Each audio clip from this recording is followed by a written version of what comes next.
10 محرم کے دن تعزیہ بنانا، پنجے بٹھانا، ان سب کی شرعاً کیا حیثیت ہے؟ کیا 10 محرم والے دن تعزیہ بنانا ناجائز ہے یا پھر جائز ہے؟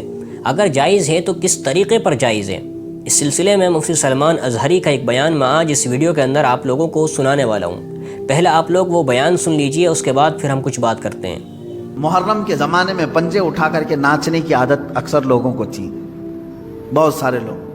ایک طرح سے اس میں عبادت کا تصور نہیں تھا لوگوں کو، بس یہ کہ انٹرٹینمنٹ کرنا ہے، کیونکہ عبادت اس طرح سے روڈ اور گلیوں میں ناچ کر کے تو ہوتی نہیں۔ نہ وہ امام حسین کو راضی کرنے کا مسئلہ ہے، نہ رب تبارک و تعالیٰ کی بارگاہ میں کچھ پیش کرنے کا مسئلہ ہے۔ اگر اتنا ہی عبادت کا شوق ہوتا تو مسجدوں میں پنجے لے کر بیٹھ جاتے ہیں، قرآن پاک پڑھتے ہیں۔ سب کو معلوم ہے کہ سب سے افضل جگہ یہ ہے، وہ انٹرٹینمنٹ کرتے تھے۔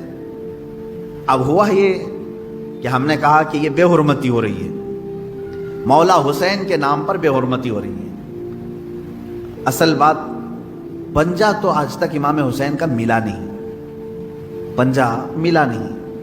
حضرت عباس علمبردار کے پنجے کٹے تھے، یہ سنا ہے، روایات بھی، لیکن اس کی شبیہ، اس سے ملتی جلتی تصویر کچھ ملی نہیں۔ اب رہی بات تعزیہ کا مسئلہ، تعزیہ جو ہے اس کا مسئلہ مختلف بھی ہے، اتنا میں بتاؤں گا، کنفیوز نہیں ہونا۔ تعزیہ کو شرائط کے ساتھ اگر بٹھایا جائے تو جائز ہے، لیکن وہ شرائط پورے کرتے نہیں لوگ، اور ہم نے اگر اتنا ہی شوشہ کھول دیا تو بڑے بڑے دروازے لوگ کھول دیں گے۔ بات صرف اتنی تھی تعزیہ کی، امام حسین کا جو روزہ ہے اس روزے کی شکل کی کوئی چیز بنا کر کے آپ نے رکھ دیا، تو کسی بھی بزرگ کے روزے کی شکل بنا کر کے رکھنا مستحسن ہے، کوئی حرام کام نہیں ہے، ناجائز نہیں ہے۔ جیسے ہم گنبد خضرا بناتے ہیں، خانہ کعبہ بناتے ہیں، ہوتا ہے گنبد خضرا جہاں ہوگا ہم تعظیم کے ساتھ دیکھتے ہیں، لیکن اس کے ساتھ اگر ایسے معاملات ہوں کہ اس کو لے کر کے سڑکوں پہ ہم گھومیں گے، ناچیں گے، اور پھر اس پر چڑھاوے کریں گے، پھر اس کے ساتھ اپنے اپنے عقیدے جوڑ لیں گے، تو یہاں سے شیطان پھر گمراہ کرنا شروع کرتا ہے۔ خیر یہ بات الگ ہے، تعزیہ کا۔ رہی بات پنجے کا، پنجے کی جو لاجک ہے وہ نہیں سمجھ میں آئی، مجھے کوئی سمجھا دے۔ میں نے اس سے قبل بھی بہت پہلے ہی کہا تھا، میں خود اٹھاؤں گا۔ پنجے کی کیا خصوصیت ہے؟ اگر امام حسین شہید کربلا رضی اللہ تعالیٰ عنہ کے ہاتھ کا نشان لے کر کے کوئی اٹھا کر گھومتا ہے، میں تو کہوں گا ہاتھ کیوں اٹھاتے ہو؟ اس سے بہتر ہے کہ مولا حسین کا قدم اٹھا کر کے گھومیں، کیونکہ ہمارے لیے ان کے قدم تک پہنچنا بھی بہت دور کی بات ہے۔ قدم اٹھا کر کے کوئی گھومتا ہوا نہیں دکھا مجھے، کوئی تلوار اٹھا کر کے دکھا۔ تو اس میں ہاتھ کی کیا خصوصیت ہے یہ تو مجھے لاجک اب تک نہیں معلوم۔ بہرحال ایک ٹاپک الگ ہے۔ اس کے اندر جو خرافات آ رہی تھی، اس کے ساتھ عورتوں مردوں کا ساتھ ملنا، گانے باجے، ڈھول تاشے اور طرح طرح کے اس میں خرافات لے کر کے اس کو کہاں سے کہاں تک پہنچایا تھا۔ شروع کس لیے ہوا ہوگا معلوم نہیں، پہنچا کس کام کے لیے بہت دور چلا گیا۔ اب میں جو بات کہنے جا رہا تھا وہ یہ تھی کہ چند سالوں پہلے ہم نے دیکھا بہت خرافات ہو رہی ہے، ایک جگہ ہم نے کہا منع ہے، انہوں نے فوراً اس کو ختم کر دیا، نہیں کریں گے۔ ہاں میں نے یہ کہا کہ ٹھیک ہے، مولا حسین کے روزے کی شکل بناؤ، ہر گھر میں بنا کر کے رکھو، یاد کے لیے اچھا اپنے بچوں کو دکھاؤ کہ یہ مولا حسین کا روزہ ہے۔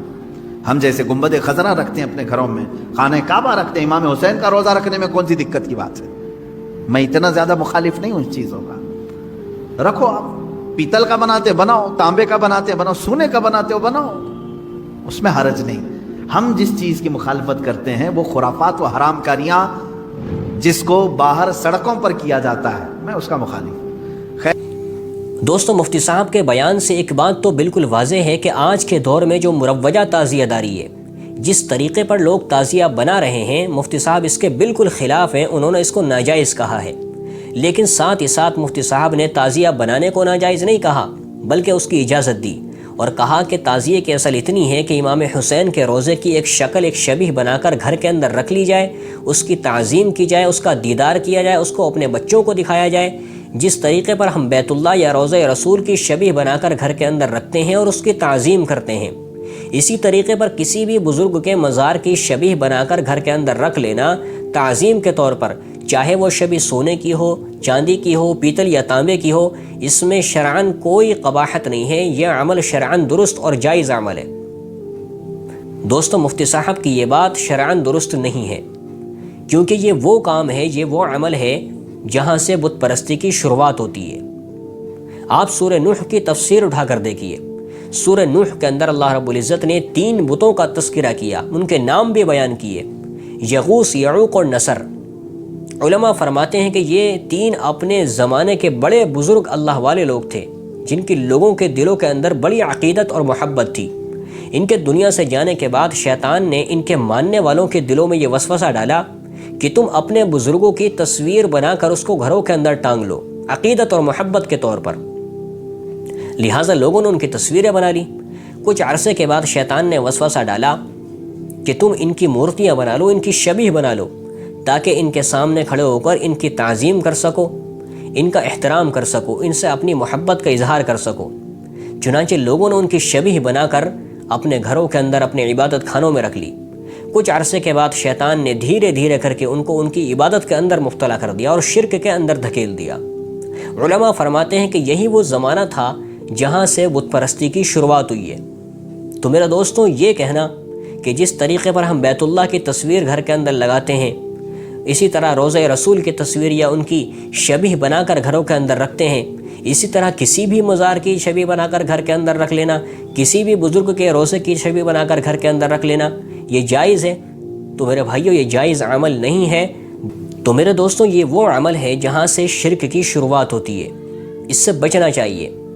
اگر یہ عمل جائز ہوتا کہ کسی بھی روضے کی شکل اور شبیہ بنا کر گھر کے اندر رکھ لینا تعظیم کے طور پر، عقیدت کے طور پر، تو مجھے بتائیے صحابہ اکرام کے زمانے میں کون سے صحابی نے امام حسین کے روضے کی شبیہ بنا کر گھر کے اندر رکھی، یا اللہ کے رسول صلی اللہ علیہ وسلم کے روضے کی شبیہ بنا کر گھر کے اندر رکھی، یا کعبۃ اللہ کی شبیہ بنا کر گھر کے اندر رکھی؟ ایک صحابی ہمیں نہیں ملتا جس نے یہ عمل کیا ہو۔ اس کے بعد کا زمانہ، تابعین کا زمانہ، تبع تابعین کا زمانہ، یہاں تک کہ اہل سنت والجماعت کے جو 4 بڑے بڑے مکاتب فکر ہیں، حنفی، شافعی، مالکی، حنبلی، ان چاروں میں سے کسی نے اس عمل کو نہیں کیا، نہ اپنی فقہ کے اندر، نہ اپنی کتابوں کے اندر اس کا کوئی مسئلہ بیان کیا۔ سارے اہل سنت والجماعت کے مکاتب فکر اس چیز کو ناجائز کہتے آئے ہیں۔ تو یہ کیسی بات ہے کہ آپ اہل سنت والجماعت میں ہونے کا دعویٰ بھی کرتے ہیں اور پھر ان چیزوں کو اپناتے ہیں جو خاص روافض کی نشانیاں ہیں، جو خاص شیعوں کی علامتیں ہیں، ان کی رسومات ہیں۔ تو آپ اپنے آپ کو اگر اہل سنت والجماعت کہتے ہیں تو اہل سنت والجماعت کے نزدیک یہ شبیہ بنا کر گھر کے اندر رکھنا، یہ تعزیہ داری کرنا، یہ بالکل ناجائز اور حرام ہے، بلکہ یہ روافض کی اور شیعوں کی نشانیاں اور ان کی علامت، ان کی رسومات ہیں۔ ان کو چھوڑ دیجئے۔